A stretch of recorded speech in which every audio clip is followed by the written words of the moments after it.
All right. Okay.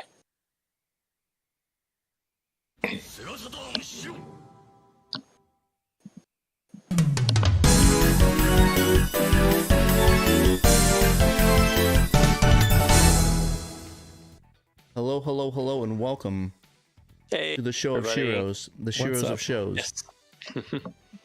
The Shiros of shows. The Shiros of Something shows like that. is the best of Shiros, the worst of Shiros. Hopefully more up, the best everybody? than the worst. In chat, Best of the chat jumped bratwurst. up. It was like 15. It just jumped up to 26. Wiener Bob, Yes, Sega, Tales of Saturn, Yo-Yo, Christian Marte, Saturn. You must play Saturn. We got Big Pep Hot Like Fire. Big Pep Hot Like Fire. What a name. Captain Big Pep. Hodden, Analog Black Sheep, Pierre Garot, Paul Bort, Destroy Ball, John Wong, Memphis is here, Pudgy Bunny's here, Alex Mod. Who else? Sega Retrop Views here. Who else we got? We've got Slow Coin, Double Diamonds here, of course. Shadow Mask, Double your dime, Dragons double of your cash. Saturn, David Zaney, Dragons of Saturn, William Anderson, Danthrax the Manthrax. That's me. He's right here. And, Max That's what the Geese, title Max card Geis, says. Geese, Warthog. And we've got Bo Bales is here. Papetsu is Thanks, here too. Warto. Cool. Thanks for joining us, Warto? everybody. Okay.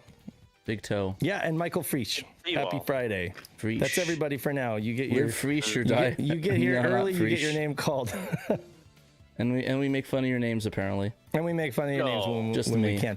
Give us a thumbs up. Give us a like. It helps the stream. Share it out on your social media if you can. Thanks, Wiener Bob, for the $1.99. Which Shiro has the best? Which Shiro has the best Metallica? Yeah. Whoa, I mean, is he yeah, talking about that? whoa, whoa, Oh, no, you tell us. Oh gosh. Yeah, that set you off, dude. I don't know how to do it. It's so deep. I you know? got It's something to so- say. I can't sing this song on the show because it has a lot of things that will get us demonetized. How does he? Oh, Like a only a freight little. train coming your way. Hey, yeah, comes the my bay and the voice is smooth and totally light broke. and the Indiodonum. Look what you set Bang, off, Wiener bang, Bob. boom, boom, Chaos boom. now. Yeah, come your way. Wiener Bob, are you listening to Metallica? You riding the lightning? Maybe he's killing them all. Start a Are you the cover master band. of puppets? I don't know how well that would go. No, that's only if he wants he wants justice for If all. I, you know, Black was Album. standing up, if I was standing up, belting it into a mic, I could probably do better. But sitting down like this, no. Excuses. I'm still. Well, I'm still getting over being sick. It's ridiculous. Yeah, Like it's true. it's been over a month, and I'm It's really still hanging not on. 100%. Yeah, and it's just, you know, I feel fine, but it's like the stuff that kind of just drags on. It feels like allergies too. It is spring. So what's everybody Spring up is to? sprung. Glad I could make this week. I missed last week. So what are you all up to? Good to see you again. I've been trying to put together my dollies before the Emperor's Children release for Warhammer 40k drops. Unfortunately, the models I finished putting together and primed, I could not because it rained, so I couldn't prime my models. So that was Rain there too? unfortunate. Yep, rain here too. It's been raining rain all day. Yeah. Like been everything snowing is here. covered. Oh, it's snowing where you are? Oh, okay. Wow. Yeah, it like started as rain and it just kind of like turned into snow as the day went on. Like it's actually gotten colder somehow. So yeah, it's one of those days here in Ohio. Anybody wants? Anybody? Can I go to your house and prime inside of your house so I can start painting my no. dollies? That'd be great. I mean, we have some space on the dining room table if you'd like. No worries, Winter Bob. I got that stuff's easy mode. Try painting Imperial Guard stuff. That's where the real challenge is. I've mastered the gold trim for the chaos, and it's not that bad on Emperor's Children. The real thing is if you do Thousand Suns, that's a madman's undertaking. You got to get one of those like medical robot tools where you have like joysticks and then it's like operating on like have you ever seen that where like like the put robot stitches in a things, yeah. banana or something like that, you know, like it's Oh no, they so did tiny. surgery on a grape. Oh, surgery on a grape. That's right. And they, I like, can't believe stitched they up did surgery the on a skin grape. of a grape. Okay. Yeah, no, that's crazy. Hey, Frog Bowl, how's it going? Welcome to the chat. Who else? Anybody else just show up? No, but yeah. Thanks everybody for joining us. Any pickups? What have you been up to, Dave? Oh God. Well, like a lot of, it's the same stuff. I'm a dad, so lots of taxing for sports and He's stuff. been doing Boy dad Scouts, stuff. camping. But I've been studying a lot of Japanese. Nihongo gakushusha no itsumo. Anyway, I've just been Boku no studying a lot of Pico Japanese. Academia. I was working on learning a kanji today. Nice. I do like Bing searches just to get Bing points, and then I convert them into like credit to get PSO2 gacha pulls. That's my shenanigan. Got your points. Yeah, and so like one of the suggested Bing searches today was do a search to use our machine translator and look up the definition of a word in a different language. So I'm like, okay, I'm going to search like a Japanese word. What should I do? I don't know a lot of verbs, so let's see. For some reason, the first verb that popped in my head was push. What's to push in Japanese? Push, right. Do you know what it is, Dave? So push, that was, it was... To test you. Like, can I write the I know what the kanji looks like in my head, but do I remember the reading? Yeah, because it has the there's a radical for like exertion, and then for the hand. There's a radical for the hand, and then exertion. And then, tell me what it is, because I forgot. Okay. I forgot what the reading was. It's osu. So, hosu. Osu. Oh, osu. Okay. Osu. Okay. No, I forgot that. Fun fact: the noun for pressure is oshi. But yeah, osu. Yeah, it's like one of the radicals is looks like a hand, and the other one looks like the radical for like a rice paddy, but with like an extra line going down below it. So almost looks like a road sign to me. Right. So it's almost like the road sign's like stopping you. It's pushing you away or something. I don't know. So that's how I was saying. I just kept like had like a tab on my browser all day, and I just kind of kept like referring to it like every once in a while when I would think of it to like really drill it into my head. I do that with kanji every once in a while. When I'm like reading a post or something, sometimes on Twitter or on Blue Sky, I like see something in Japanese, and I'm like, okay, let's look this up or whatever. Pat is just appearing and disappearing.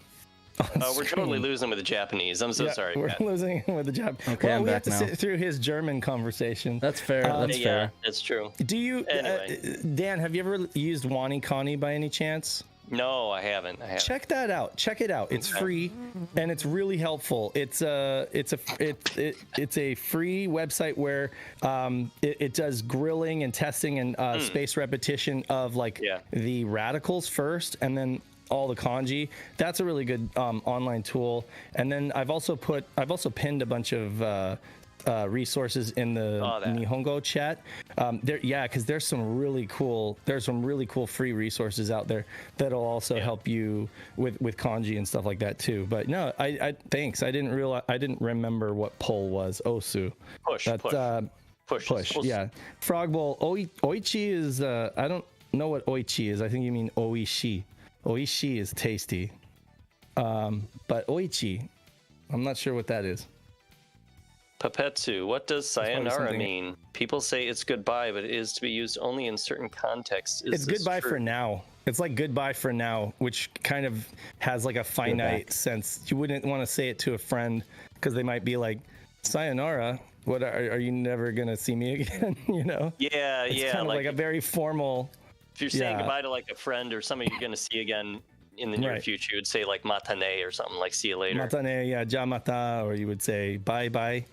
Honestly, you could say any one of those. Matashita, see you tomorrow, or just jane, But if you say sayonara, that kind of sounds like ominous, like you're leaving and you're not coming back.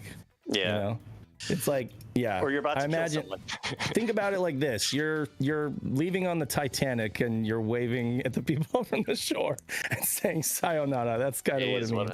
What a way to put it. Hey, if Pat comes back, we can maybe get into our community segment because we do have a lot to talk about. We had a ton happening in the Saturn world this week, and it's been a big week. A lot of fun to keep up with it and try to let everybody know what's going on. Is Pat really gone? Nope, he's coming back. There he is. Can I just ask you real quick, Dan? Have you watched any new anime? Have I watched any new? Yeah, I tried out that new Doctor anime. It's like Dr. Stone. Oh, yeah, well, no, not Dr. Stone. It's like Dr. Akane or something. It's Dr. basically it's like if House were an anime girl. Oh, okay. Oh yeah, Doctor Sleep or Doctor Slump. Doctor Slump. It's not that. I'm pretty sure it's Doctor Slump with the robot girl. It's on. No, she's not a robot. She's just a regular like woman who is just a genius doctor. The first episode was okay. I might try it again later. I just have like such a full slate of like stuff I'm keeping up with. Would you say it's like the Good Doctor or House? Yeah. It's more like House. It's like House, Dr. House, but if he were an anime girl. Gotcha. Yeah. Well, that's the problem is like I get to the end of, I get caught up with something and then I'm like, I need something else, right? So then I start something else. And then that's just one more thing that I have to keep caught up on, you know, because then new anime come out every week and I'm just like, oh my God, I have such a backlog of stuff to watch. I'm watching like 7 shows regularly now across like 3 different platforms between like that's Netflix, about the same. Crunchyroll and High Dive. Yeah, it's Let me have your time schedule, Dan. Holy shit. Yeah, well, it's pretty much like what I do at night. If I'm not watching Cavs games, I'm watching anime. And now Daredevil just started up on Disney Plus, so I got to like Oh, did you watch that?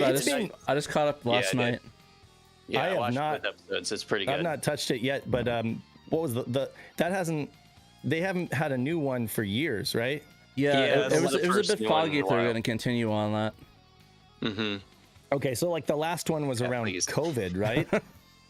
Right? I think so. There were 3 seasons on Netflix, which I'm like, I have a serious like boomer moment. Like every time, last couple of times this week, I'm like, oh, let's go watch the new Daredevil. I bring up Netflix. Like I cannot remember that it's a Disney Plus show now.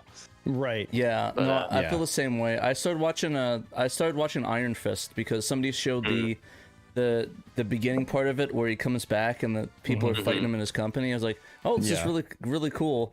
And then I watched it, and apparently everyone says it sucks, but it's not bad. It just is okay. Like it is very okay. Like, I did watch that. Yeah, the thing is that it's not as bad as Arrow gets. Like I could sit through Arrow, so I have no problem with Iron Fist. It feels like Arrow, except a little bit less worse. But Iron Fist definitely is not the best to. Not really the best, but it's still watchable. It gets the job done and being slightly entertaining and being in the universe. Adrian Saturn liked Iron Fist. I recently watched Death Note, and that was the first time I ever watched Death Note. The anime or the live action? The one? Anime. Okay. The anime.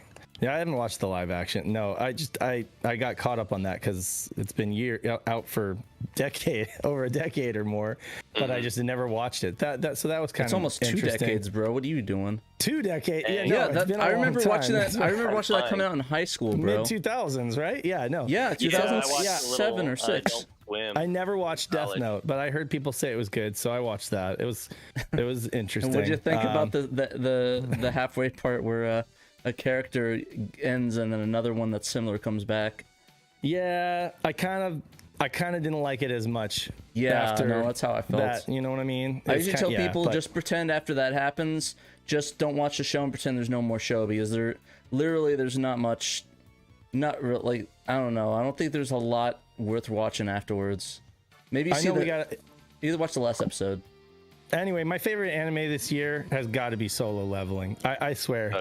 There isn't a single episode that comes out where I'm not on the edge of my seat and it's like really entertaining. I've tried like Rise of the Shield Hero and it's like on and off interesting, but like I found myself falling asleep during certain episodes. But not Solo Leveling. It's just like cranked up to 11 every episode, so it's pretty crazy. I highly recommend that. Anyway, let's talk about other stuff that's not anime. Yeah, let's move on to the I want Dave in my community room. section. We got a community section jingle, Pat. Tinkle or jingle? Either one. Okay, well I'm not peeing on camera, so let me go at the okay, that's good. The jingle music. Okay. There we go. Community music, go. Okay, so first up, we want to talk about our monthly community challenge in Hang On GP, which is now about a week old and is going to continue for the rest of the month. And I have a statement for one of our council organizers, Double Dime. He said this first week of the Hang On GP Community Challenge, which is taking place all of March, has seen more than 50 submissions from 11 participants on real Saturn hardware, with only one participant so far in the emulation category. As of today, the leader of the pack goes to Crash, who is leading significantly in all three courses with a 7:15.81 in overall time, beating out Double Dime, he said yours truly, by a whole 26.6 seconds. We also have Sega RPG Fan in third, currently edging out Heresy Dragon from the podium by 15.93 seconds. Random is uncontested in the emulation category with a total time of 9:04.14. Oh, you only gave me the one. I don't have the other one. The other one? The other leaderboard image. You didn't give me that one. I only have this one with the month-long one. I think it's the only one we have. Okay, I wasn't sure because I wasn't seeing Random on here, so I wasn't sure if there was a. Oh yeah, because he came in. He put his submission in earlier today, Okay. and the leaderboard is current as of this morning.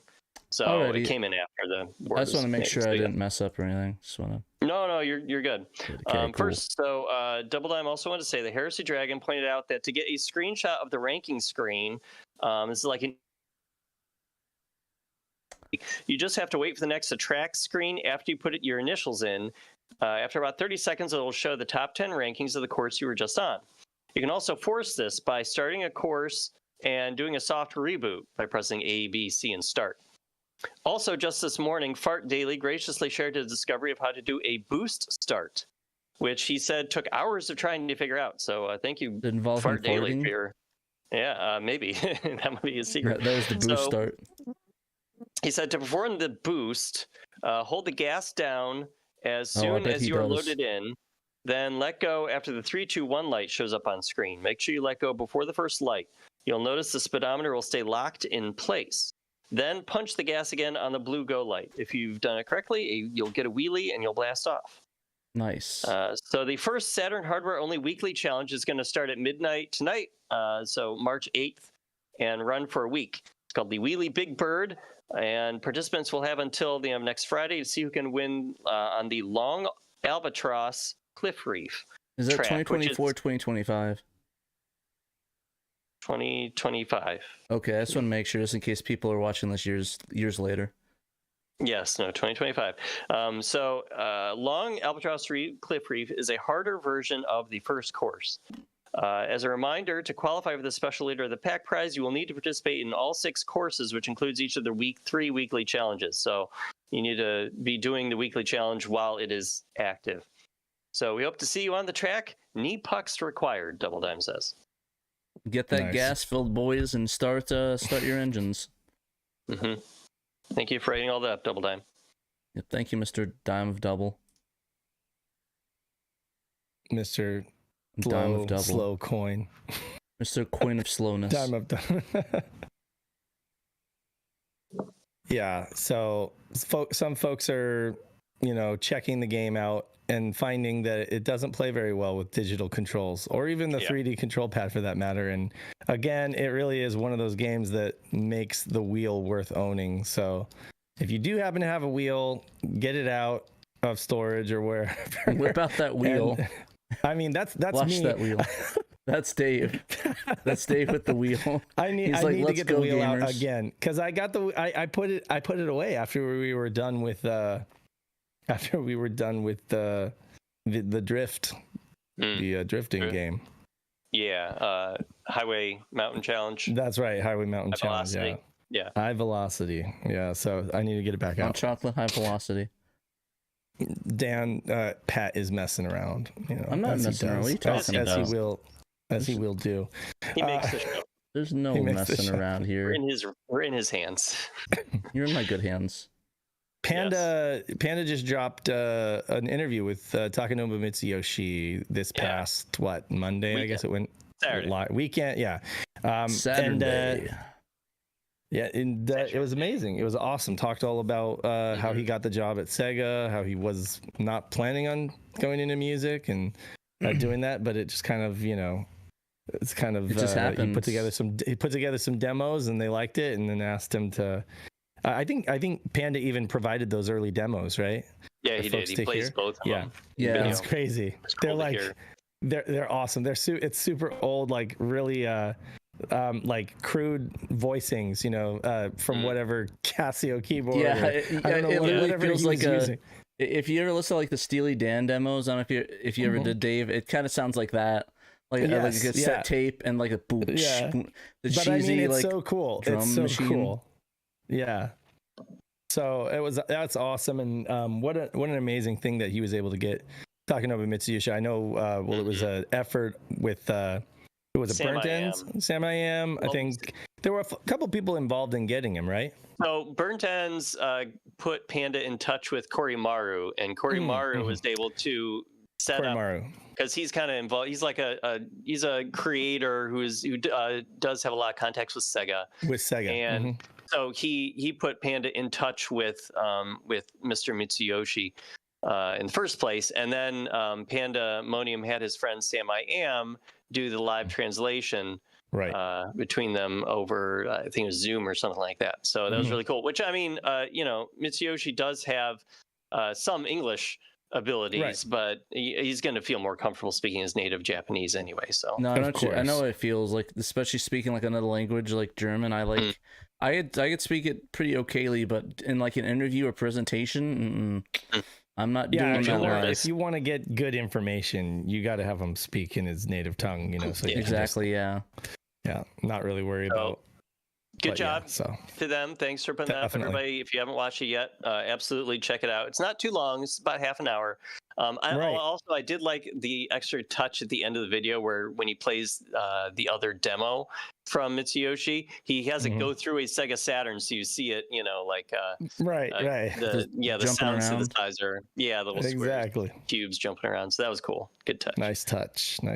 So yeah, definitely check it out if you haven't. Well worth it. Well worth.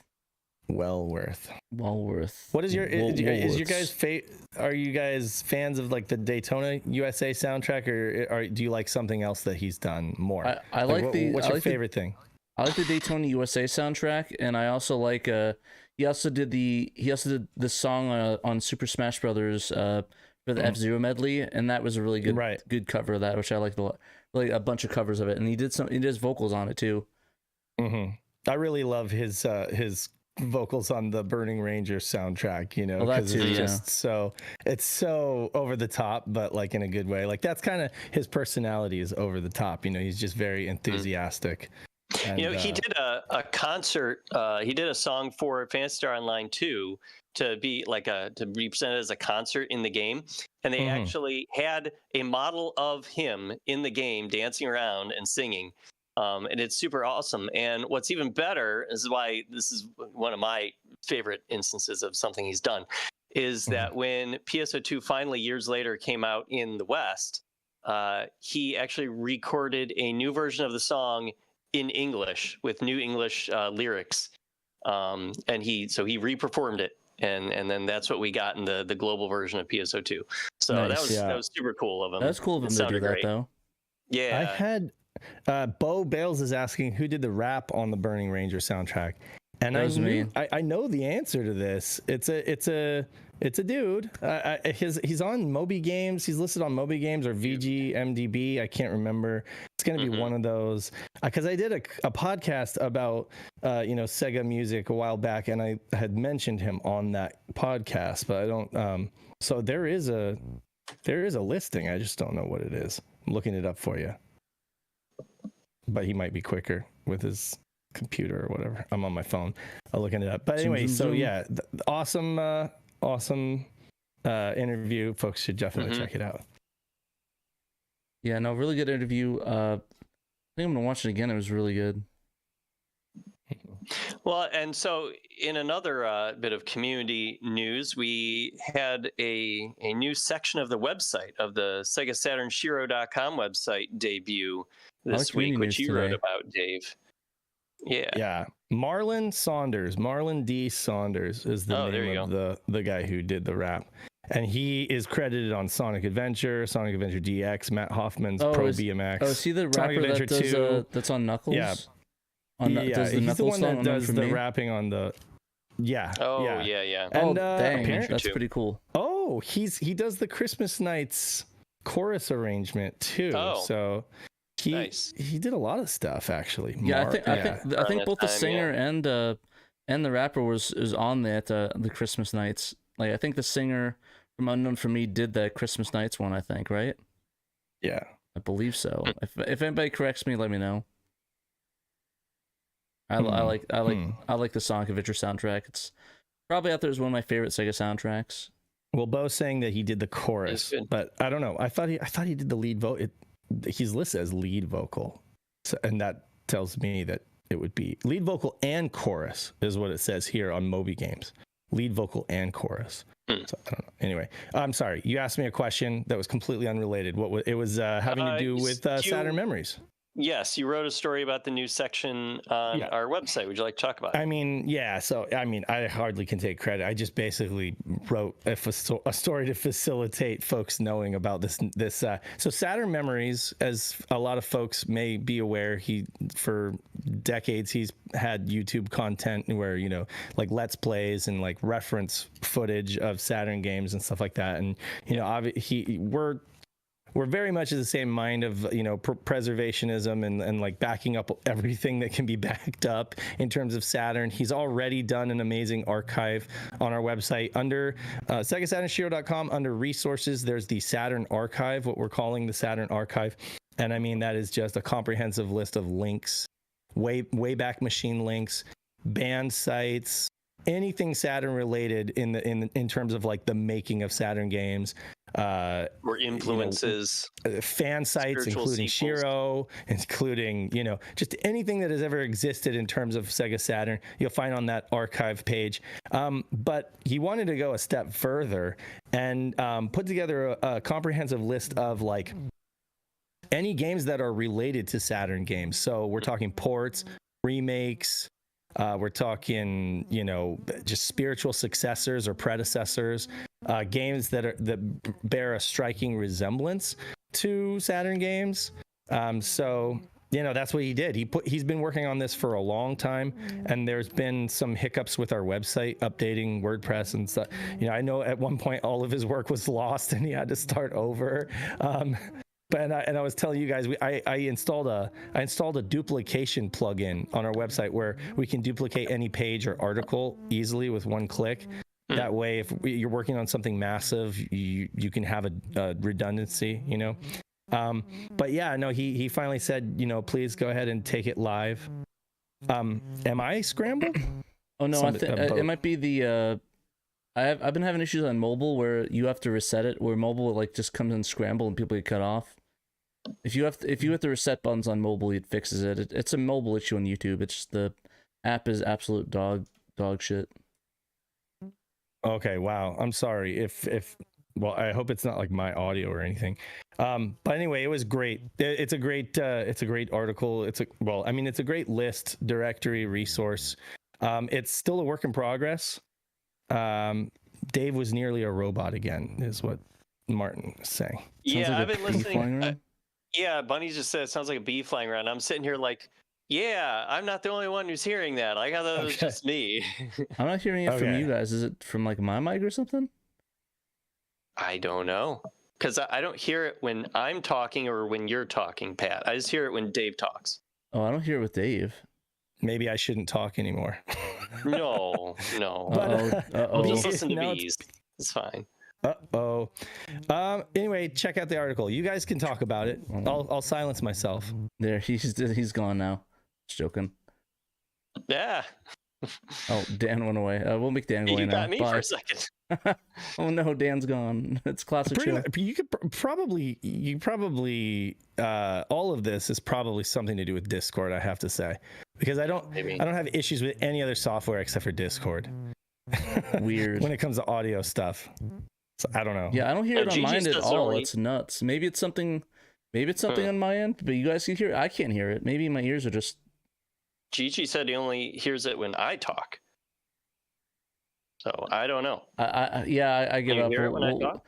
We'll just, you guys just gonna have to deal with it. I'll listen to it back later and see if I can see it. Anyways, so I didn't know that the Area 51 games Black Site was a sequel to the original Area 51. I thought it was just a really bad game. Yeah, I guess it was sort of their way to modernize the IP that they owned. Oh, I hear it now. Yeah, that was weird. I hear it. No one was talking at all. It's like, what the heck was that? I can hear it too. I just heard it. Yeah, what is that? Oh my god. It's like a bee in my ear or something like that. What the heck? That's got to be, I don't know, that's got to be like Discord. I have no idea. Almost like now a it's cross gone. signal. It's gone. Something else. That is weird. Right. Yeah, it has to be Discord. If you all three can hear it. Yeah, Dan the bee. No, but it's like, it's weird. Wax. Well, anyway, so yeah, sounds like farting. Yeah, you know what? That's what I was saying here, like earlier, before we all just like came out with like, oh, we can all hear it. I was saying here, like, is Dave or Pat like very slowly farting or something? Yeah. And they're like trying I'm to just play gonna pretend that I'm letting out like a massive fart, like little by little. I'm just Chipotle is no joke.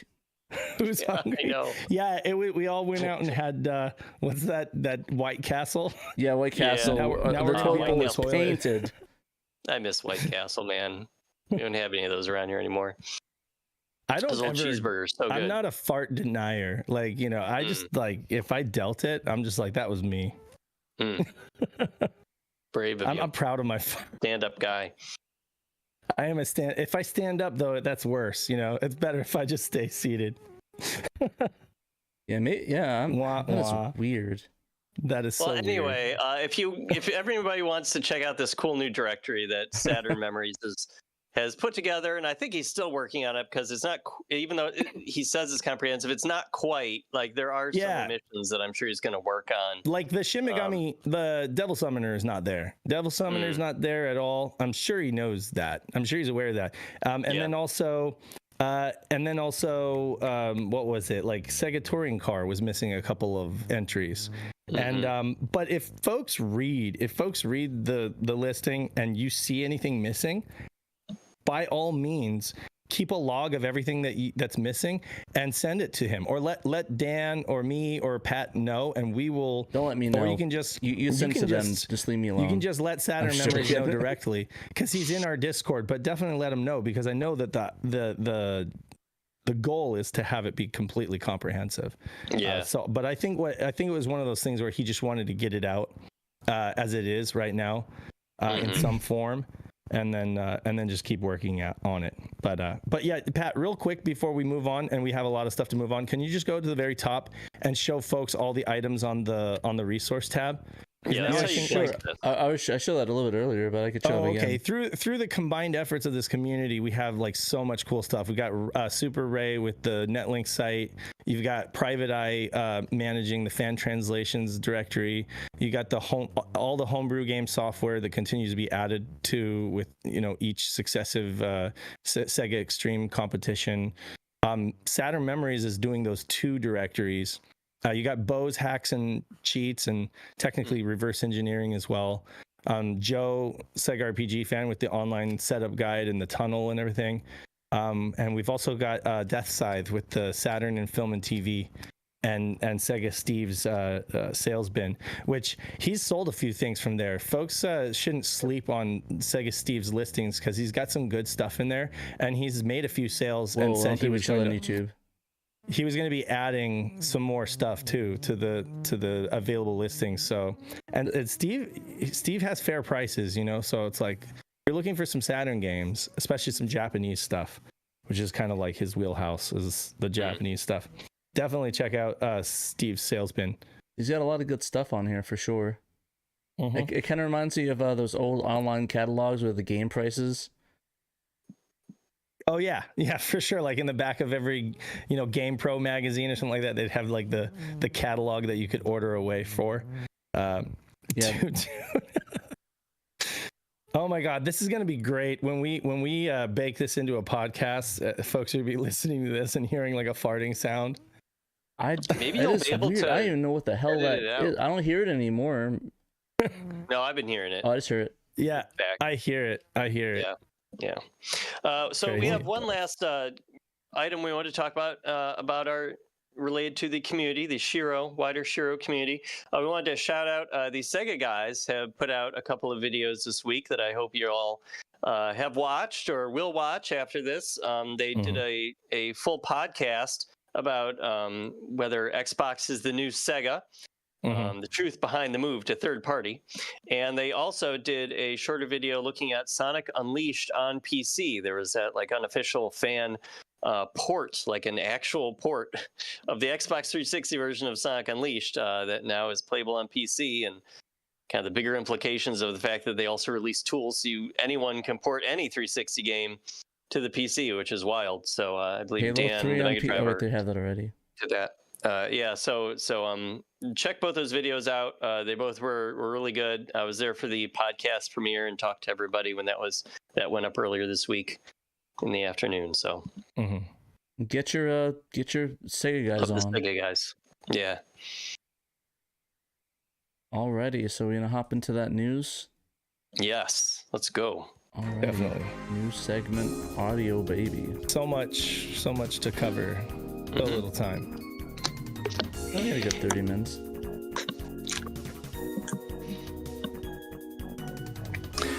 So yeah, our first thing up is that Yabasan Shiro, the Saturn emulator, its iOS version has updated with a couple of new features. You can now use a new action replay cheats manager, and you also have access to cloud saves on the iOS version. So that's nice. That kind of brings it into parity with the Android version that has been out for longer, because the iOS version didn't actually get approved and go up until last summer, I think it was.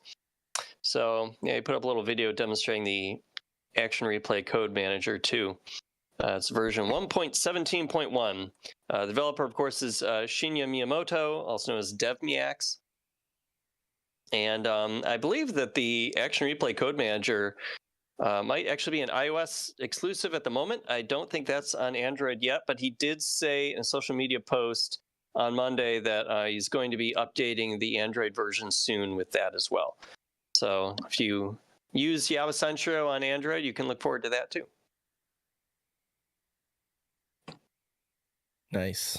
Yeah. And I have used it in the past. I've used it here and there, and especially like if I'm on vacation, I'm like, oh, I want to play some Saturn. Didn't bring anything with me, but I got your phone with you, so it's like, you know where to download stuff, and you can get a set, especially when it's like a game that the community is playing, and I just like want to be sharing in that. Like there's been times when I've downloaded Yabasan Shiro on my phone and fired up Knights or I don't know, Sega Touring Car or whatever, and it works great. It works great. It's your phone is like more powerful than some potato PCs that you can run Saturn games on. So it works pretty great, and it's nice that they're always updating it and adding cool features.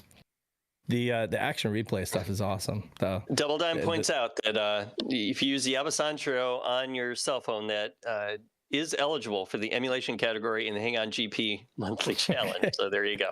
Hey, there you go. The only thing is, it's like without a real iOS controller. Yeah, you got to figure out some real controller thing, because using the little slippery, touchscreen controls just doesn't cut it. You thought you thought the D-pad was bad. Wait until you try to play the game with the fake iPhone controls. Or any game for that matter. Yeah. I mean, you could. I mean, there's Soccer Wars pretty fine on that. Yeah, like RPGs played, or whatever. So I played Shining Force 3, and it was great. It was fine. And in fact, it was a pretty good experience on the phone, because it's just all cardinal directions. You're playing on a grid. It's fine for that. Twitchy.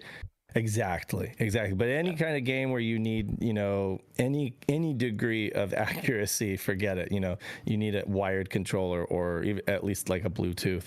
Don't try Sonic Adventure on it. Right.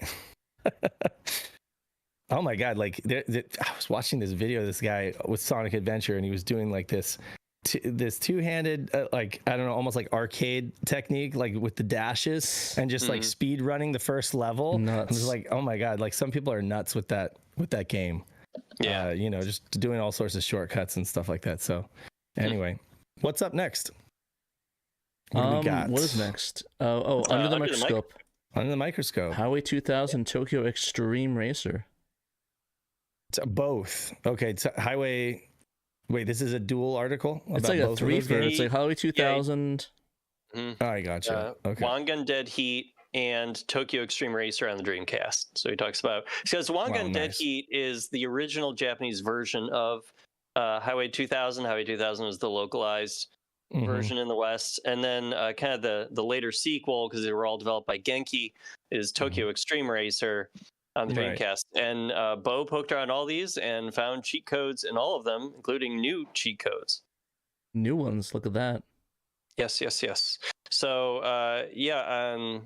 is this which one am I looking at here? So on Highway 2000, if you use controller 2, you can type in AYACYCBB, and that activates free mode. Let's see, I'm not sure. Oh, you put that in the title screen. You type that in. And so free mode is that you don't have a countdown clock during races. So that kind of, yes, it frees you up to drive how you want. I want to be free. He also found another cheat code that the game is looking for, but nothing happens when it's entered. So it must have just been they ripped out some subroutine before they shipped the game. I'm sorry. They changed that for the Western version, but it does do something in the Japanese version. So they did technically rip out what it was connected to for the Western version, and that was all of the girls that are in the Japanese version. Wangan Dead Heat. There's a bunch of passengers you can bring with you, and you can try to woo them. So if you type in on controller 2 R up down, L up down, X C, then you unlock movie mode, where you can watch all of these cinematics with the various girls that you can bring along with you. Shame they got rid of that in the North American version. I know. Yeah, well, they probably didn't want to. They probably felt like subtitling it wouldn't be a good experience for people or something. Like maybe their only idea was, well, we gotta just do the dub over their voices or whatever. Right. Well, maybe that would have been more time consuming or costly or something. Or maybe they felt like, well, we have to properly do this. We have to hire new like Western actresses and do this, and that's all just way too much. So just get somebody get some person off the street that's a woman and just have her read the voice lines. I mean, they already did that before with all their other Sega games. What's stopping them now? Get somebody from well, actually, who publishes Genki? Yeah, Genki. Just grab like somebody from like an American Office or something. Yeah, Victor Company published this in the West, so I guess that they just really cheaped out. So that's unfortunate. Wow. And so then in the Dreamcast Tokyo Extreme Racer game, he found a let's see, I'm looking here. Okay, so there's a cheat code that you put in on the quest mode screen, and you type in up, right, down, left, up, left, down, right, XY, XY. LR. And once you enter that, you get 1 million monies. 1 million CP. 1 million cheese pizzas. Yeah, cheese pizzas.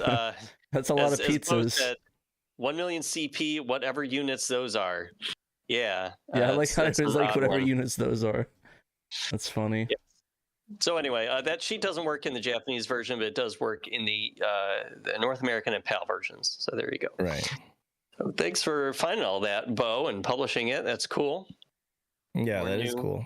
New cheat codes. Thank you, Bo. Alrighty, so there's been a new update to the satiator menu. There's a lot of updates coming up. So you wrote this one, Dan. So essentially, this fixes the multi-disc issue, right? Where essentially you put the discs in one folder. So before, the way I did it is I guess maybe in the Pseudo Saturn Kai one, I just put them in different folders and had them that way. But I guess if you want to switch discs like on the fly like D, it was hard to do, right? For something like that. Yeah. So the satiator finally got functionality for handling games that use multiple discs several months ago with Menu 68. Yeah, in September. But it required you to put all of those discs in the same folder together, and they had to be named like Phantasmagoria Disc 1, Phantasmagoria Disc 2, Phantasmagoria Disc 3. They had to be like very, like it was looking for that number at the end. Yeah. And so if you did weird stuff, if they weren't in the same folder together, then you could not really switch discs easily with the satiator, because now the satiator lets you switch discs if you if you open up your disc tray on the Saturn and close it again as if you were putting a new disc in. Oh, that's really clever. Yeah, that's the satiator's cue to like switch to the next disc.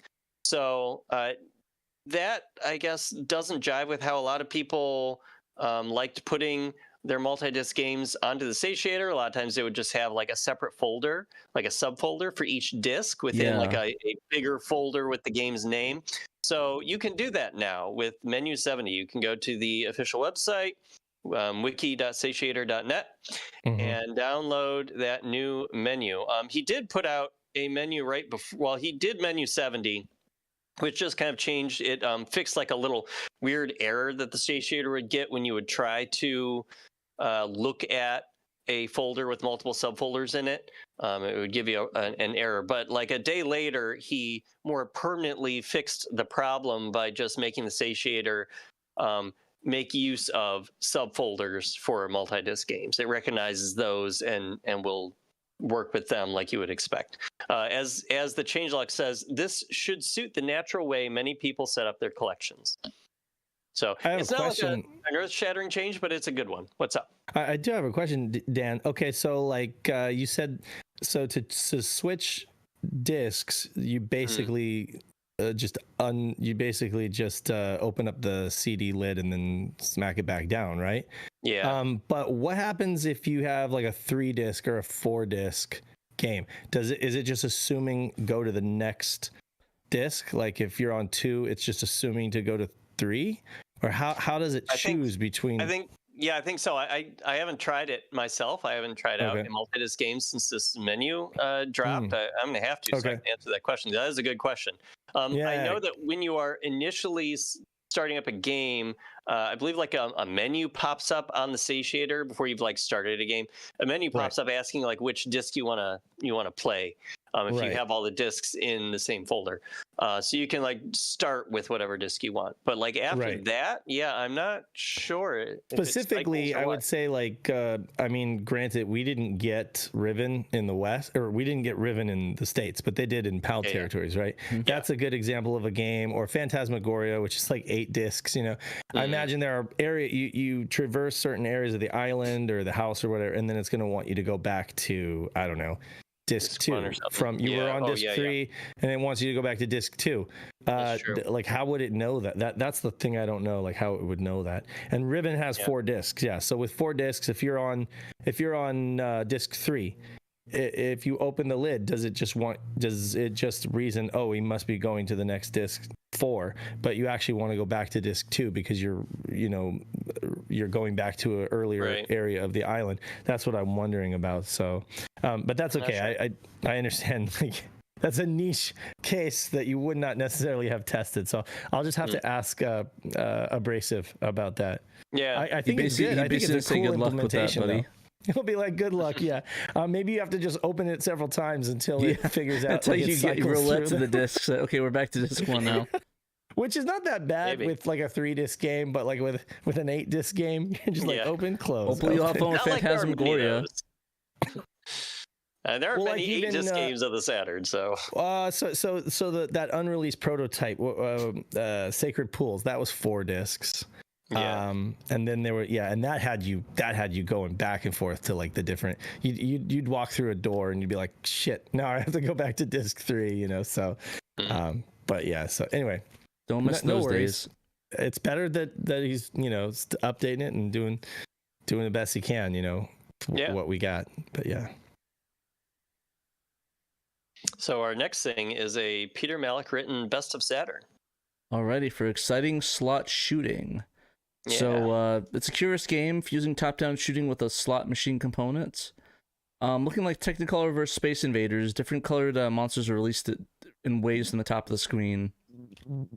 Players maneuver their ships and blast the monsters, while the vanquished monsters appearing sequentially in the slot machine display.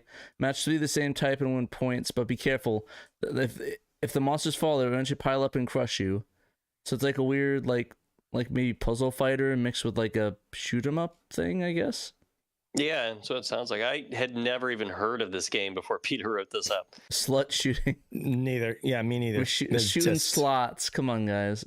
Exciting slot shooting. Again, on lists, I don't think that the title is listed as slot shooting. I think it's like the Japanese name. Yeah. And it's probably not something that Suroto. Well, so Suroto it says shooting. slot shooting, but the word, it wasn't exciting. It's the Japanese word for exciting, which I don't know. Doki Doki slot shooting. Yeah.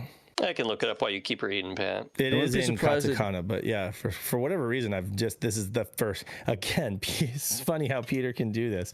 He put out these articles. I'm like, I thought I knew Saturn games. Never played this. Yeah, that's what I like about Peter's. Like he'll come up, huh? So it's pronounced Tsukai. So Tsukai. Tsuukai. Tsukai. Suroto shooting. Yeah. Yep. Tsukai slot shooting, and there's like a couple exclamation points after the Tsukai. So there you go. If you're looking for it on certain websites, to Tsukai slot shooting. Yep. Starlight Witch Gaming has it in chat. That changed the rating dramatically. Yep. Yeah. Alrighty. Alrighty. Did you have anything else to say about it? At the end here? It looks cute. It looks cool. Like I saw it and I was like, well, hell, I don't even know if I have that on my satiator. I'm gonna have to go download it. Yeah. We'll have to shoot some slots, excitingly. Peter slots, said there's a healthy amount of strategy involved here. It's completely nuts, but addictive in a one more round sort of way. Nice. Right. Yeah. It almost looks like a little better than a homebrew. It looks like a homebrew game. It doesn't look like it's very heavy, like in terms of a download. Unless there's like a ton of like Red Book audio or something like that. I don't think the VDP is going to be getting sucked from its energy on this one. But again, if it's a well-made game, that's the thing is some puzzle games can just be a bunch of fun, Yeah. You definitely will get some good scoring on this if you go and shoot the slots. Yes. I can't wait to see what the auto-generated captions will be for this video afterwards. Right. It's gonna be me saying sluts over and over and over again. Oh god damn. Anyway, okay. All right. Yeah. What Sega Rally Cinepack? Shadowmaster made a comment about 6 discs. Oh, the Sega he's talking about Panda's Sega Rally. Oh god. Video. He did a 6-disc Cinepack video of that documentary. True. Yeah. Well, actually, I think I figured what that buzzing was. That might actually be me. Pat. Are you seriously farting? No. It's shut up. Yeah. No, there's this guy that does fly. There's this guy that does repair work over like 3 doors down from my house, and it's at his garage, and the room is like opposite of that. So what you're probably hearing is him doing some mechanic work over at that. Oh, like electrical, if he's running a power saw or something like that, and it's like causing a spike in your electric. Oh, okay. I'm hearing that actually makes a lot of sense. I'm hearing him test some thumpers out right now. That's why I was wondering. Yeah. It sounds like he's testing out some sound system. I hear boom, boom, boom. Oh, okay. So I don't fart like an electric drill, so mechanic fart. Yeah. Yeah. So Fenrir has been cloned. Yes. Yeah, this one is pretty sad to see. So I alerted this by, I forget who it was, if it was maybe somebody in the Discord or maybe it was one of you guys, but he just tweeted out, Fenrir's cloned, hard blow for me. I'm glad it hasn't been cloned so far. Or I guess what he meant to say was he's glad that it took this long for it to get cloned. Yeah, it's been a while. Because Zed is French, so English is not his first language. Yes. That's crazy, though. It's been a while. And it's his is a pretty straightforward, like it's a pretty simple and elegant design. I would have thought that it would have been cloned earlier, to be honest with you. But yeah, I mean, it sucks, I mean, whenever that happens. What the heck is that guy doing out there? It's not like it was super expensive. It's not like it was was super expensive or hard to get your hands on either, because it was plentiful.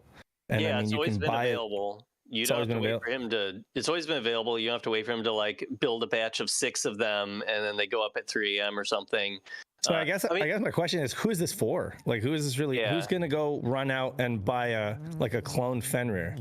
I mean, it might just be because these are on AliExpress, right? Which is primarily Chinese site, so it may just be for more of a Chinese audience who are just more used to buying things off AliExpress. Could be more comfortable with that. Yeah. Is it? What's the savings? Like, what are those listings at? I can hardly see that. $40, $50. Okay. $70-something. Does it have like? Does it have like the full hardware? Does it have like the ESP, like with the Wi-Fi module and everything? I'm actually not sure. The things that it has the pictures in there, but there isn't actually. It really didn't show off all the modules, and I'm assuming it's probably going to be like a clone thing. So it wouldn't surprise me if it was just like, supposedly it had the stuff on it, but it's like a bare PCB that does the bare minimum. I doubt they'd have the Wi-Fi module on there to save money on it. The really cool thing, and I don't know that we had time to write an article about this, or we probably wouldn't have but he just released he released an alpha firmware and now like a beta of the working like SMB share, like network streaming games over Wi-Fi with the Fenrir. What we've been talking about. I figured since it wasn't like fully released, like publicly released, exactly. Yet, but...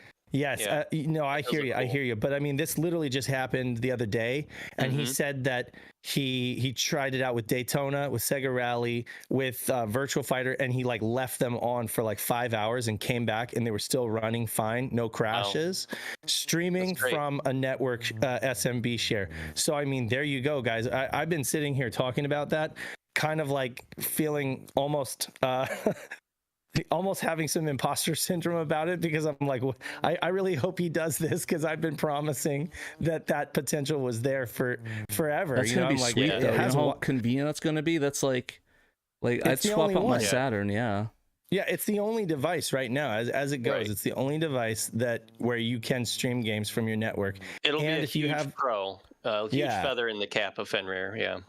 And if you have Will's Switch, or you wait around and they actually ever come out with that what is it? Wooxie Switch, right? Talked about last week. Right. I mean, with that Switch, then there you go. You got your CD drive, you got the Fenrir, and then you got the ability to stream all your games off of your network. Which is really nice, because here I talk about, for example. Peter writes an article about a game I don't know, and it's like so easy to just download that game and dump it into my network folder, rather than having to like take the satiator out and have to constantly deal with SD cards and stuff like that, formatting. That'd make it so much easier. Just be like, okay, I'm gonna have a drive dedicated to just Saturn, throw it on there, and then just load it directly from my NAS in the other room. So okay, I want to play this thing.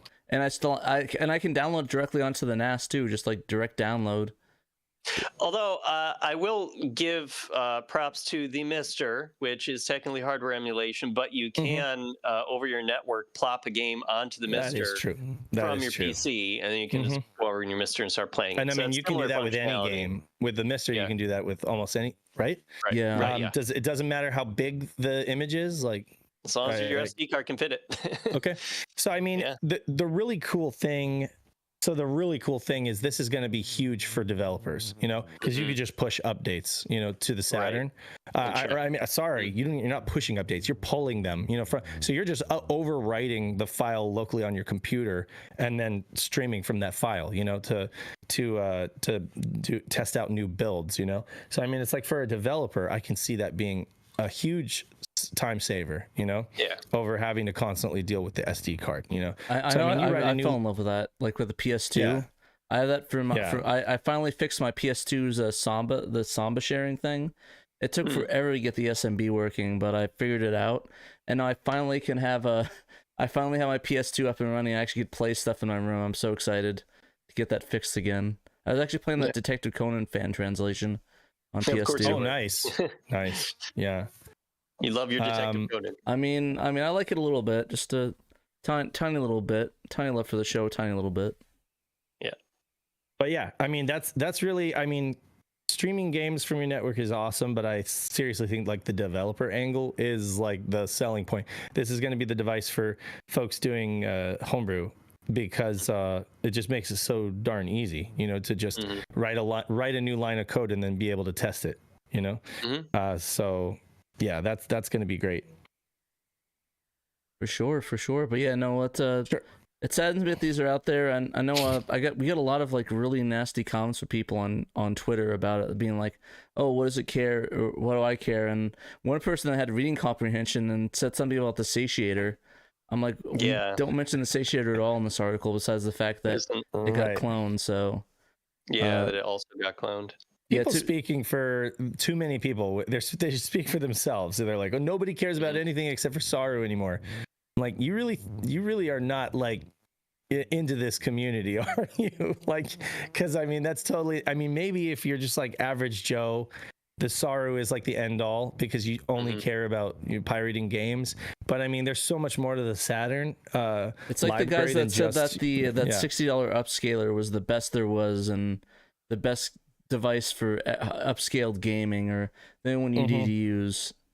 Right. And it's like it's like they're stuck in their little window thing, their little little thing. So it's just like to be fair though, it's not surprising. I think Twitter now runs on rage bait and people being absolutely idiotic, or bots, or all three of them. Yeah. So I could understand. Oh, go ahead, Dan. Look at the fact that we posted about a link to this story that you wrote, Pat, on Blue Sky, X, formerly Twitter, our Facebook page, our Facebook group, and then Discord. I also posted it to my own Mastodon account. It's my personal Mastodon. Yeah, my friend mentioned he saw you on there posting the stuff.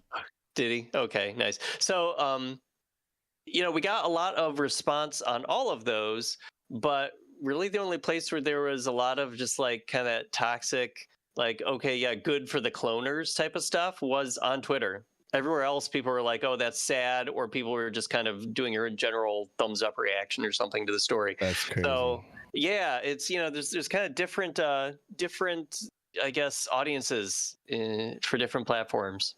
Yeah. What can you do? I could see you saying maybe that there's no point with the Rhea or Phoebe anymore, like getting one now. If you already have one, it's great. It's a workhorse. Like, I've never heard anybody say anything bad about it, really, like, because it just works, right?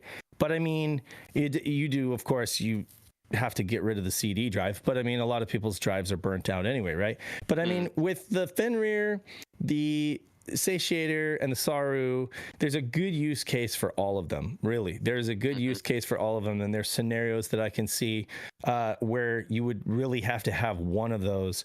It really just depends on how deep you are into this. Like if you are an enthusiast, like a lot of us are, then you probably own more than one device, and you know what the pros and cons of each of them are, and you kind of use what you need based on the scenario, but I mean, again, Martin, you asked, do we recommend?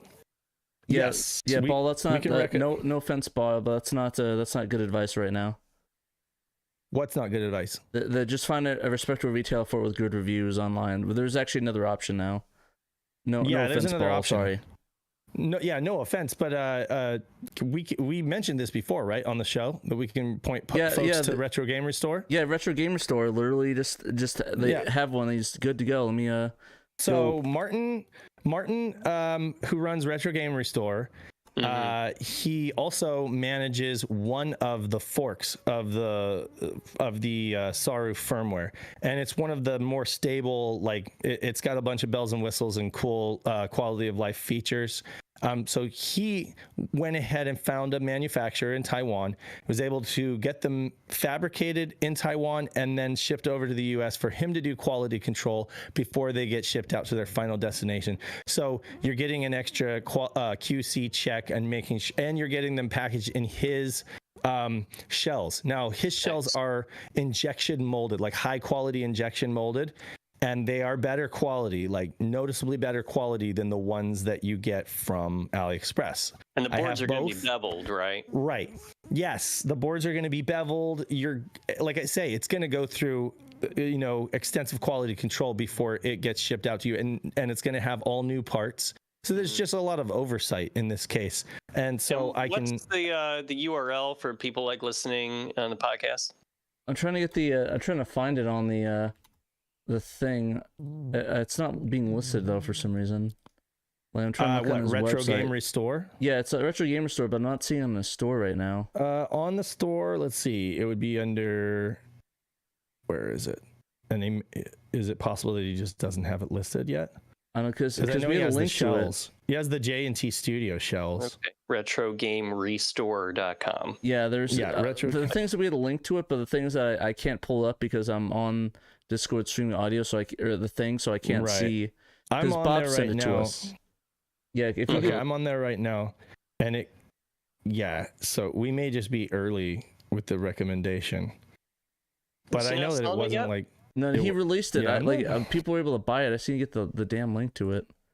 Yeah, I'm not seeing it. I'm not seeing it as a public listing on the site yet. I'm seeing a bunch of 32X stuff. But I guess so I guess keep checking back. That's the recommendation that we were gonna make. Yeah, that's one. And it really, no, we're not being paid to say that. I just think it makes the most sense. It's maybe 10. It's maybe 10 or 20, between $10 and $20 more than you might pay from the cheapest guy on AliExpress, who, you're literally just rolling the dice anyway in that situation. But here you got the dude. I found it. It's on J&T Store. That's why I couldn't find it. Oh, is it on J&T Store? Oh, okay. That's why I couldn't find it. Sorry. Okay, thanks for sharing that. I put the link in the chat. You can get it with a cartridge without it, and it's about $79 to $84. Yeah, things of note for example, when I say that the injection molded shell is better, it's a higher resolution. Like think about that kind of like texture that's on there. It's a higher resolution texture. The one on the that you get from AliExpress, it feels like a copy of a copy of a copy, and it's kind of like soft and kind of like got those weird, brads or things on the edges. It's just like it's just a cheaper injection molding. This is like very crisp and it's high quality, kind of like an OEM product. You got a black PCB. You've got a populated USB header with a USB-C connector. I don't know. At this point, it remains to be seen what's going to be done with that, but it's there. So he went through the trouble to just put it on. It's there, so I might as well populate it so that if anything comes down the road where they start using the USB, you've got a connector there. So if folks, for example, figure out a way to do serial to USB or USB data stream from that cart, there you go. All in all, I think it's probably the best, most standardized thing that we can recommend folks, because Pat and I have both tried it and we know that it's great. So it worked really well, and the new firmware that's on there is awesome. Yeah, because that's the other thing too, is if I recommend some seller on AliExpress and then it turns out, they don't have them in stock, or they stopped selling them, or they had to change their name for, copyright purposes. That's the thing with AliExpress stores. They kind of like pop up and then they go away, and you're just like, okay, my recommendation 2 months ago is no longer good. So this is what we're currently comfortable recommending. So this is at jt-studios.com/product/Daru. Yeah, right. And put the link in the description as well. Yeah. And so they're the ones making the shell, which that was available on its own months ago, that you could buy that and like upgrade. If you had like a gamer cart and it was just the PCB, you could put that in there, or you could stick a action replay in here. It was kind of like a general use cart shell that just was pretty much OEM, like matched the original Japanese cart shell, but just like see-through. And now, of course, it's being used for the SAR. So just to bring this back to the Fenrir, we want to. I guess we at SHIRO do not recommend buying clones of any of these devices, the Satiator or the Fenrir or whatever, because these were developed by real people who put their blood, sweat, and tears into making them and putting themselves out there to actually, sell and market a product. And, they deserve the rewards for that. even if you think that they're too pricey or whatever, and the clones are, much cheaper. It's like, well, they're trying to make a little profit to support themselves, and as a reward for having developed these things, and it's not right to, I guess, sort of steal from their pocket. Yeah, pretty much just steal the designs and rip off 50% of the price and put it up online. If you just think about it, really, like the savings are negligible when you're talking about like the fact that you're going to have access to the entire library and you're not going to be spending hundreds and hundreds of dollars on a shelf full of games. I mean, unless you want to collect, and then collecting is kind of like a different thing than I just want to play the library of games, right? So we're talking at like $50, and that's what your savings. And then there's potential risk too of bricking and having less than perfect firmware. Don't do it. Friends don't let friends buy clones. Just buy the real thing. Support the developer. It's worth it. I think. And like I asked about Dreamcast, the GDMU legit. I think they're not selling those anymore. I think you can only really get the clones, but like if you really want a good Dreamcast one, I like the mode because it supported a SSD in there and a hard drive. So honestly, even though the mode's a bit pricey, you're still going to save money if you do that. And if you really want to get the GDMU, you know the usual place that can get it. You have to ask yourself though, are they not making them anymore partially because of the clones? You know what I mean? Like that kind of like drove them out of business. Yeah, for sure. It's like these things they have unintended consequences. Folks are innocently just like, I just want to get the cheapest thing on the market. But then, if 1,000 or 100,000 people do that, well, then nobody's buying the original one from the real creator, and before you know, he's not making them anymore. So I mean, always support the creator when you can. It's just good juju. It's just makes the world go around. And then if it's not available anymore, then sure, like Yeah, no. For sure. Should we move on to our last story for today? Of course, sure. Mr. Dan's story. Oh no, that's the next one after that. We're jumping around a little bit. There we go. Sudoku. Suikoden Remaster releases on Saturn. No. I'm sorry. I kept saying Sudoku every time I was typing this in my head. I don't know why. Okay, so what we're talking about is the Suikoden Remaster. Suikoden 1 and 2 were remastered for modern consoles and PC, and that came out yesterday.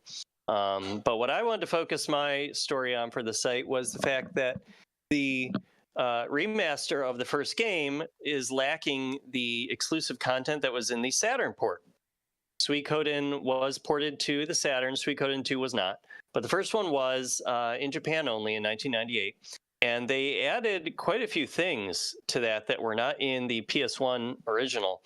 Let's see, let me bring that up real quick. Shoot, where did I write it? Okay, so that's the other thing. Okay, so according to the fan website Suiko Source, this is where I went for this information. The Saturn exclusive editions included new items, the Silver Armor and the Darkness Rune, which are obtained in a new area called AK's Arena. 2 new story events, having a pet cat and getting attacked by pirates, an expanded story event, Gremio's Resurrection, and 3 new minigames that replace the ones that Marco, Taiho/Gaspar, and George's play.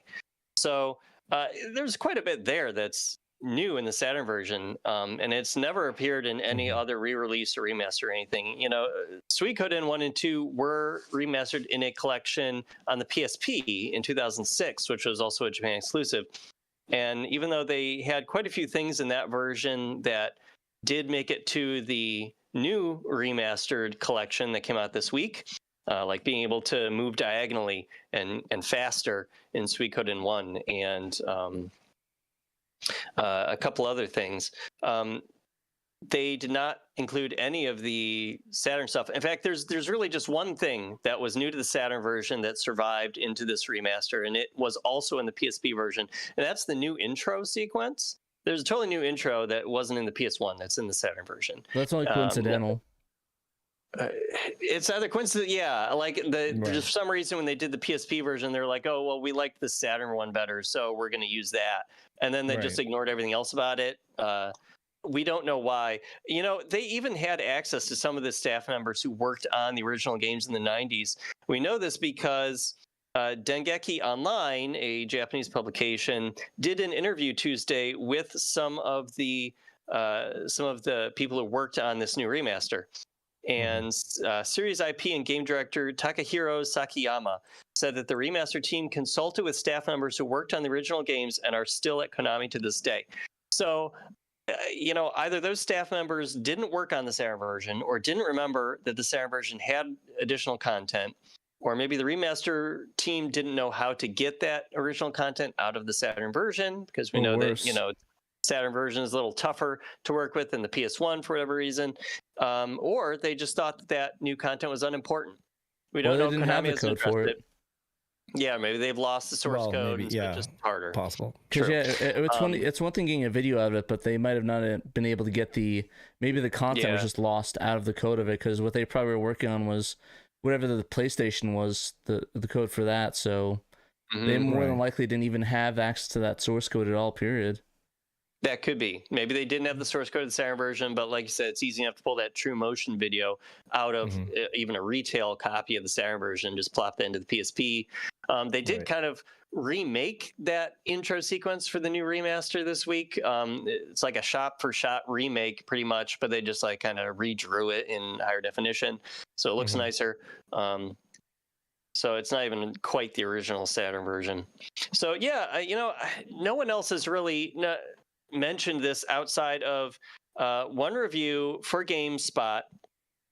That review was written by Heidi Kemps, who is Devil Rei on Blue Sky. So I've been following Heidi for a while, since our co-host days, RIP co-host. Classic co-host. Yeah, and so she, you know, had the wherewithal to mention, where's all the extra content from the Suikoden 1 release on the Japanese Sega Saturn?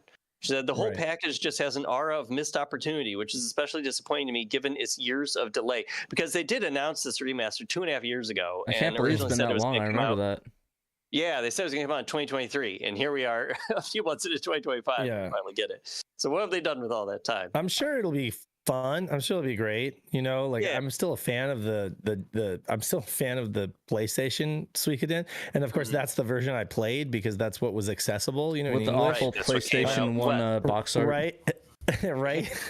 But I mean, but honestly, like, so for like, I feel like this is one of those games where fan translators haven't bothered to touch it because they feel like maybe it's not necessary. Like, oh, it's available in English enough places, but like there's an argument, you know, there's still an argument for translating this on Saturn because it's there are like changes to the game, and it's like, this is really the way I want to play it, is on Sega Saturn. I mean, it's like Grandia. You know, we got Grandia only on the PS1 in the West. Right. But it's better on Sega Saturn, which was only released in Japan. And so, you know, wasn't it Trekkies who went to the effort Unite, of 118. Yeah, Trekkies Unite went to the effort of porting that Working Designs English script from the PS1 version to the Saturn version. Exactly. And that's kind of what we need with the Suikoden version. Like, I know they touched up the localization with this new remaster, but it's probably going to be easier to rip the script out of the PS1 version, just knowing the way things go. It's not going to be. I mean, I don't know if anybody's poked around in it, but I haven't heard it. Malenko has. Malenko has poked around in the Saturn version of Suikoden, and he kind of made note of where the pointers are and whatnot. But he doesn't feel like actually working on it. He's busy with. Did he say it looked difficult or anything like that, or was it just like not personally interested? Yeah, he's just not personally interested. All right, and to be fair, though, it's a lot of diminishing returns for that game.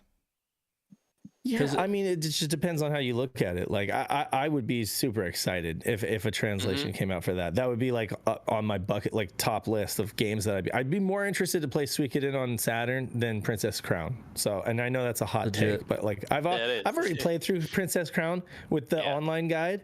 You know, so it's like I you know, but with Suikoden, I just want to experience it on the Saturn, and like I may be able to speak Japanese before this happens, so maybe I will just go that route. Yeah, you know, just play in Japanese. Like I was like, oh, I just wait. It's like now's a fan translation. I just play in Japanese. I had to learn that damn language.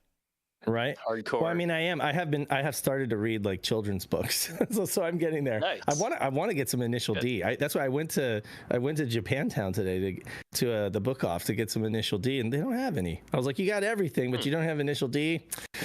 You get my thumbs down. I got a big I got a big collection of the English translated version of it, but I think you want the.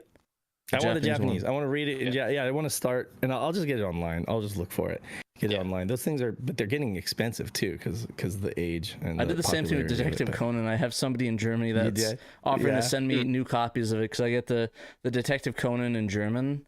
It's called Detective Conan. Right? Yeah. Right. They had really Detective Conan, and I was like, if I was Pat, I'd be picking this up right now. But, you know, I want to start out with the first volume of Initial D. But anyway, yeah. So I one vote here for I would love to see Suikoden translated on Saturn, and I was really excited for the Switch release. Dan, I know I like thought it came out before it did. I was like saying I'm so excited. And part of me was excited because I was hoping that the Saturn content would make it into it, and I didn't know, you know. So thanks for doing this article and at least letting us know. Yeah, and you know, at the end of the day, like, sure, this does make Suikoden an RPG that was on the Saturn, available in a variety of languages. It's not just English. They got French, Italian, German, Spanish, Chinese. So you can experience it. It's going to be missing all of the things that made the Saturn version unique, which is a shame. And I feel like I needed to call him out on it, because if Sega Saturn SHIRO doesn't call out Konami on this, who will? So that's what we did with this story. I'm worried about the Lunar 1 and 2 remaster. Hopefully they don't leave some Saturn stuff on the cutting room table for that. Right. We'll see. Yeah, exactly. And I mean, it might, exactly. It might, I realize that to most of the people on the internet, it's just going to sound like we're complaining about nothing, but it's not, you know, it's like, it's significant. If somebody else from, reputable game journalist outlet mentioned it as well, then, you know, you're not the only one that thinks that way, right? You know?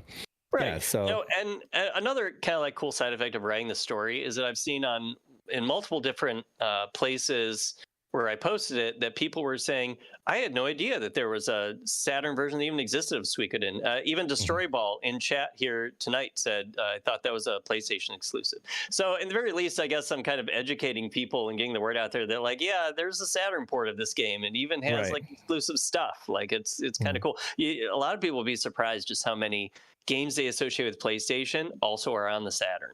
Which we could make a whole list. We don't have to do that right now, but there's an article. You should write it. Yeah, exactly. No, but I mean, you're right. And honestly, it's one of the best RPGs of all time, in my opinion. I think 2 was maybe better for different reasons, but number 1 was really good. And it's a shorter game. You know, you can get through it quicker than 2.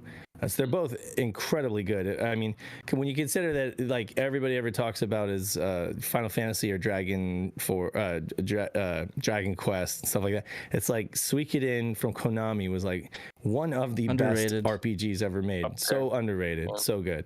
Yeah. Cool. Thanks. I think that's what we've got. That's it for today. We just go to our Patreon read now, I suppose. Yeah. Thanks to all of our supporters. So all of it. All of them. Do you have that ready, Dave, or did you want me to? I can. Yeah, I have it right here. Sweet. Sorry. No worries. Yeah. We're very coordinated here. Do we have the jingle up? I just played it. Yeah, the jingle? Oh, you played it? Yeah, okay. Thanks. I have no idea. Super duper thanks to A Murder of Crows, Cerulean, Chris Piper, Daniel Fredrickson, Derek Pascarella A-Team, Emerald Nova, Evo42, Fat Drunk Friend Otaku, Gem Clash or Rank, Johannes Fetz, Lion Wing Publishing, Memphis, Normal Guy, Nutrageous, Orlando Guy. We got a different guy, a bunch of guys. All my guys here. We got Paul Bort, Joseph Paul Bort. We got Robert Ramsey, Rowan Dinked, Sega Steve, Stone Man, of course, the Sega guys, and Young Money Swee. Thanks to all of you for supporting us at the $10 and up level and getting your name read out on the podcast. And then for, as I always say, for everybody who supports us at any level, we super appreciate you, just helping us keep the lights on. And then for all the folks who are just, members of our, members of the Discord group, we love you too. I mean, we appreciate you guys participating in our community challenge, which is awesome. Being a part of the Netlink roster. If you, that's dedication. You got your you did everything you need to do to get your Saturn online, and you're a part of that roster. I mean, it's growing, steadily growing all the time. So we've got folks hitting each other up for online matches and 14 supported games. And thanks to Sega RPG Fan for bringing that back. And to all the folks who in the community who do awesome stuff, create awesome content, and help power SegaSaturnShiro.com with their efforts. Dan, of course, here writing the bulk of our articles. We appreciate you, Dan, so much. Hey, we had a lot of different people pitching. We did this week, including both of you, Pandemonium. It was impressive. Bo, what is it, like six different authors? Yep. This week, so. It was a good Shiro. And if Panda had written up his interview, that would have been 7. I was thinking, if Panda does it right before Friday, Panda too. He put a post up about his interview. Why not? Oh, that's yeah. So I mean, 7 different authors writing stuff for the site is great. Yeah. We get a lot of it done. Thank you again, everybody that contributed as well. We really appreciate that. For sure. Especially also, Dan. You guys are just so on top of it. Like Private Eye, I'm always so impressed because if anyone breathes anything about a new translation, I can refresh our page and I'm like, oh my god, he's already got it on there. So it's like if you have any doubts about any translation projects, check Sega Saturn Shiro, check the resources tab for translations, because it'll say whether it's underway or somebody mentioned that they're working on it. Yeah, somebody breathed on it. One of our Discord members, I don't know if it was Alice, or I can't remember who it was, that was saying they wanted to add to that translations that exist in the form of online guides, basically. Oh yeah. The translation's been done, but it hasn't. The game hasn't been patched. It's just sitting online as a guide, right? I think that would make a nice addition to the list, a section links. where honestly, right. I'd be down for that. Yeah, and there are many, so they're going to compile a list and then reach out to Private Eye to add to that list, because that's cool. I mean, some folks don't mind, sitting down with a guide and playing through that way too. That's how a lot of people in the Soccer Wars community played all the games. Right? There's people more hardcore than I am about that play all of them with guides. God dang. Exactly. But anyway, I mean, that's what makes our entire community go round, is just all the cool people doing cool stuff and, spreading the Sega Saturn love. So we appreciate all you guys. People contributing to the show. Contributing all their shit. All the lovely people. Where do they all come from? Do. And lovely. with that, how do we get out of here? I'm Saturn Dave. I have been listening, everybody. We appreciate it. Thank you. I'm Trinoku. Trinoku. Thank you for bearing with all of Pat's farts. Exactly. Yes. My electrical farts, which you'll no doubt hear if you listen to this in podcast form. Enjoy the digital farts. Maybe Shadow Mask can edit the audio for us and get that buzzing out of there. I don't know. Think he can enhance it with AI? I'll take a look at it in the timeline. Maybe it's a track I can mute. Okay, that'd be good. But until next time, we're all here reminding you that you must play Sega Saturn. You must. See you later. Bye. Bye.